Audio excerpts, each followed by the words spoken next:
Ce week-end, je me suis arrêté à une brocante et j'ai repéré une étagère que j'ai eue pour seulement 10 $. Le plaquage sur les côtés s'écaillait, alors je l'ai poncé pour le lisser et j'ai agrafé le panneau arrière pour que tout soit à nouveau solide. Ensuite, j'ai appliqué une sous-couche sur les étagères et les côtés. Vous pouvez utiliser du blanc ou du gris, les deux fonctionnent très bien. Une fois la sous-couche sèche, il était temps de passer à la peinture noire. J'ai peint toute la pièce, porte comprise, avec une peinture pour meubles de qualité, après séchage. J'ai découpé la porte à la bonne taille, je l'ai retournée et j'ai tracé une ligne centrale avec deux guides à 45 degrés. C'est là que la magie opère.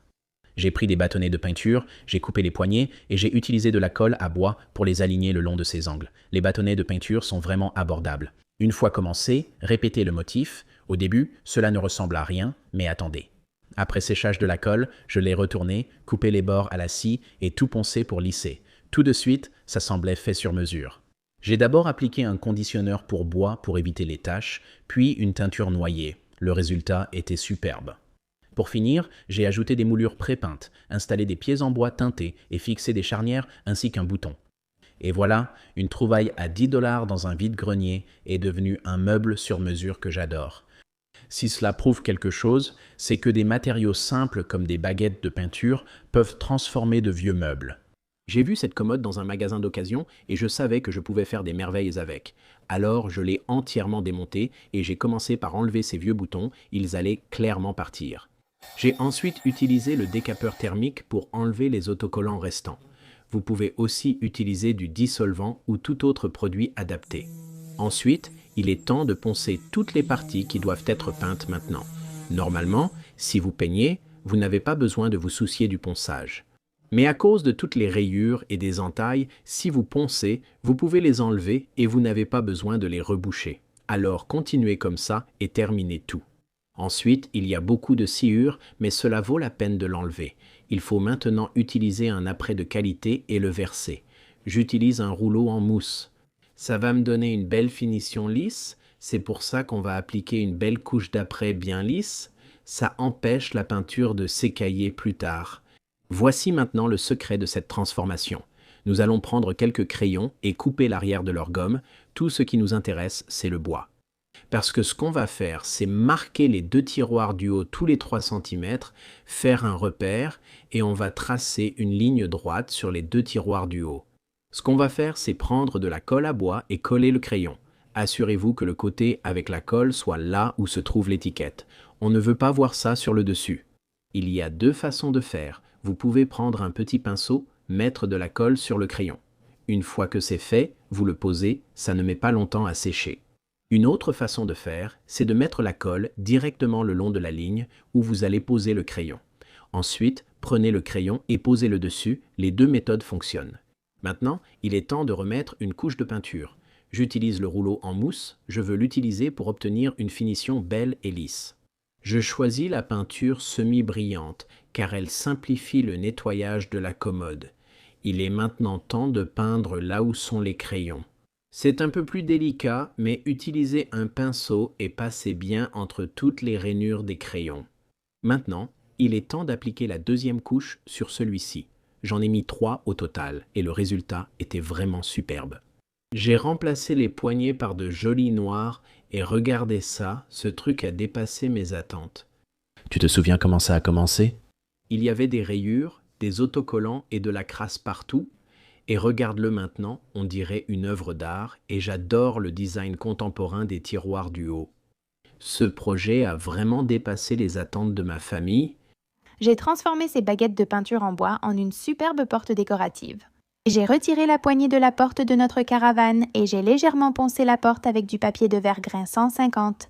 Je l'ai nettoyée avec un chiffon humide puis séché. J'ai découpé les baguettes de peinture en bois à divers angles pour obtenir 3 sommets de tailles différentes, sans les mesurer, mais tous dépassaient 45 degrés. Je les ai fixés sur la porte avec du ruban adhésif pour vérifier la disposition, puis j'ai marqué au crayon où couper chaque baguette à la bonne longueur. Je les ai découpées à la scie à onglet, puis collées à la colle de construction sur la porte. J'ai fait les montagnes à droite et à gauche, puis laissé sécher toute la nuit. J'ai poncé puis essuyé les baguettes en bois avant d'appliquer une sous-couche sur la porte. À ce stade, le rendu semble affreux, mais il faut faire confiance au processus. J'ai laissé sécher la sous-couche, puis je l'ai poncée légèrement au papier de verre 220 essuyé et appliqué une couche de peinture. J'ai appliqué une seconde couche de peinture après séchage de la première, puis laissé sécher toute la nuit. J'ai fini avec une superbe nouvelle poignée et utilisé des baguettes de peinture pour créer un joli motif de montagne sur la porte de notre caravane. Mon voisin avait une vieille commode de l'autre côté de la rue, mais je savais que je pouvais la remettre en état. Et la première chose à faire, c'est de me débarrasser de tous les matériaux pourris et abîmés. Ensuite, j'ai retiré toute la quincaillerie et les portes du bas. Je n'en aurai pas besoin pour la transformation que je vais faire. Je veux aussi enlever la quincaillerie des tiroirs. Le dessus était très abîmé, étant resté dehors sous la pluie et au soleil. J'ai commencé à poncer de haut en bas avec du papier de verre grain 80, puis j'ai tout poncé. J'ai aussi dû passer au grain 120, puis jusqu'à 220. Le ponçage produit beaucoup de poussière, donc la prochaine étape a été de sortir mon tuyau d'air et d'enlever toute la poussière. Il faut s'assurer que ce soit propre maintenant. Je voulais retirer les rampes en bas car je n'en ai pas besoin. Je veux un concept ouvert. Donc, j'ai découpé chacune d'elles et je les ai retirées. Ensuite, j'ai pris du contreplaqué Luan. C'est parfait pour faire des étagères. Je voulais mettre ça au fond parce que c'est aussi imperméable au cas où quelque chose se renverserait dessus. Une fois que je l'ai mis en place, quelques petites agrafes suffisent à le maintenir exactement où je veux. Ensuite, il était temps de préparer la peinture. Je vais boucher tous les trous des charnières et similaires, puis appliquer la sous-couche. La sous-couche s'applique toujours avant la peinture pour assurer l'adhérence sur l'armoire. Ensuite, il faut utiliser une peinture de qualité adaptée aux armoires. Une fois que la sous-couche est sèche, il suffit d'appliquer toute la peinture. Pour celle-ci, il a fallu 3 couches. Ensuite, il était temps de passer à la teinture. Je voulais ajouter des étagères au milieu et je voulais opter pour une teinte foncée. C'est pour ça que j'ai choisi le noyer. Je vais préparer toutes les planches des étagères et le contreplaqué Luan en bas, qui seront aussi teintés pour tout assortir. Ensuite, je me suis occupé du dessus. Après avoir tout poncé, j'applique 2 couches de teinture. Avez-vous déjà vu cette finition professionnelle, durable et propre? Eh bien, c'est à ça que sert ce polyuréthane. Appliquez-le et ça va donner un bel aspect brillant, tout en rendant le tout solide et durable. 2 ou 3 couches de ça. Maintenant, il est temps de revenir à cette étagère du milieu. J'ai pris ces planches que j'avais teintées plus tôt, je les ai mises en place et j'ai utilisé quelques clous de finition pour les fixer. Maintenant, il est temps de mettre un nouveau fond. Il me restait du contreplaqué Luan, alors je l'ai découpé à la bonne taille. Quelques agrafes sur les bords le maintiennent en place. Il est temps de passer à la nouvelle quincaillerie. C'est vraiment peu coûteux et ça change l'apparence. En plus, c'est noir donc ça ressort bien. Maintenant, les tiroirs ont besoin de tapis de fond parce qu'ils sont un peu abîmés, mais ça rend bien. On va refermer tout ça. Tu te souviens de cette vieille commode dans l'allée? Maintenant, regarde ça, quelle transformation. J'adore comment c'est devenu cette desserte îlot de cuisine. Le résultat est vraiment incroyable. Il n'y a aucune raison de jeter un vieux meuble quand on peut le regarder, utiliser son imagination et le transformer en une œuvre d'art. J'espère que ce projet vous a plu autant qu'à moi et qu'il vous a inspiré à réaliser votre propre projet de recyclage.